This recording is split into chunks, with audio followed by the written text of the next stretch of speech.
Alright guys, so today we are going to be talking about how your overbearing parents affect your mental health.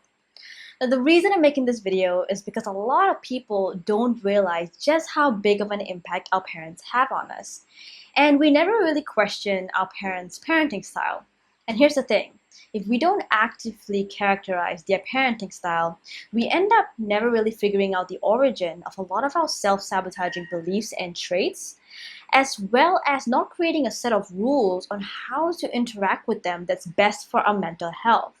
And this carries on even into adulthood. And as adults, we'll find that it's just really stressful to talk and interact with our parents. Now, if this sounds all too familiar, then this video is for you. And I'm going to share some tips on how you can better manage the situation. But before I jump right in, let me introduce myself for those who are new here. My name is Asha, and I work with people who struggle with social anxiety and shyness and help them go from overthinking and drowning in self-doubt to confidently expressing themselves, being assertive, and creating meaningful professional relationships. Now, what are overbearing parents? If you've got overbearing parents, there's just a lot of anxious energy in the household. And they're really driven by fear. They're just worried about you getting hurt, worried about you doing the wrong thing. So what ends up happening is that there's a lot of rules that are being implemented. And you'll find that you're not allowed to do a lot of things that other kids are allowed to do, and you're staying at home a lot. You're not allowed to do new things, you're not allowed to do things on your own, and even when a problem arises, you're not allowed to solve it on your own. They usually solve it for you. And whenever you do make a mistake, it's really blown way out of proportion, and the little independence you've got left usually gets taken away. And generally, overbearing parents want to have a 360 view of your life, so they don't get the idea of boundaries and respect for privacy. Now, what happens to a kid as a result? Now, a kid, the way they interpret all of this, and it can be a billion ways, but I'm going to talk about the most common ways kids interpret this. So now, a kid who experiences this, even in adulthood, they struggle with a lot of self-esteem and self-trust issues, and they actually adopt a lot of the anxiety that their parents got. So they don't trust themselves, they don't trust their instincts, they don't trust their ability to get things done because they didn't really get the chance to get things done. They usually have a big fear of failure because they didn't get the memo that failure is a part of success. They got the memo that failure is the worst thing that can ever really happen to you. Now, on top of that, they try to counteract the anxious energy in their household by numbing out.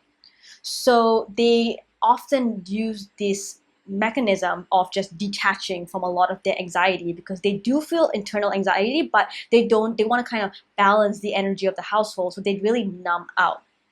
And because they don't really feel comfortable sharing their problems with their parents because it often gets overblown, they don't even get in the habit of sharing their problems. So they end up having problems with regulating their emotions, even accessing their emotions, and processing their emotions. Now, I'm listing a lot of problems here. What do you do about it? Well, I'm going to give you 3 things to do.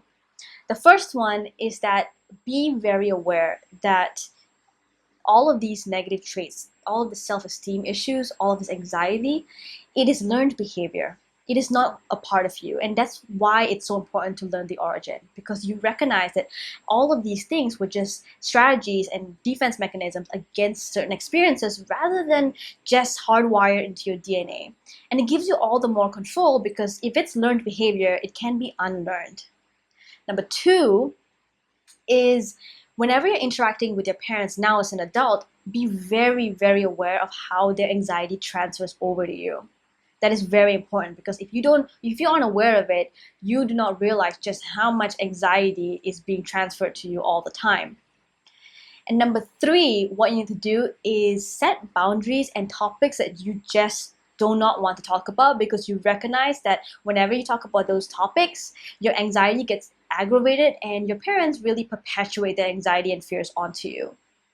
And you're going to get a lot of pushback, especially if growing up that your parents didn't really get the idea of boundaries, so you're gonna get a lot of pushback, and they're gonna try to make you feel bad sometimes. That's what usually happens. And just know that it's not a bad thing at all. In fact, it's better for the relationship, because if you're taking care of your mental health, in the long run, you're taking care of the relationship.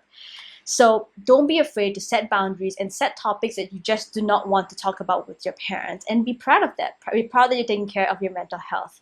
All right, guys. So I hope you found this useful. I hope for those of you who are struggling with those type of parents and having that kind of upbringing, I hope this sheds some light and gives you some validation and makes you understand that there are ways to really manage the situation, and you aren't the bad person for setting boundaries and saying no, I don't want to talk about certain topics with you. So I hope you guys found this useful, and as per usual, for all of those who want to work one-on-one with me to overcome your social anxiety and shyness and self-doubt so you can confidently express yourself and be assertive, feel free to book a strategy call with me. I'll leave the link in the comments, and if you guys have any questions, please leave it as well. I'll get to you as soon as I can. I hope you guys enjoyed the video. I'll talk to you guys soon.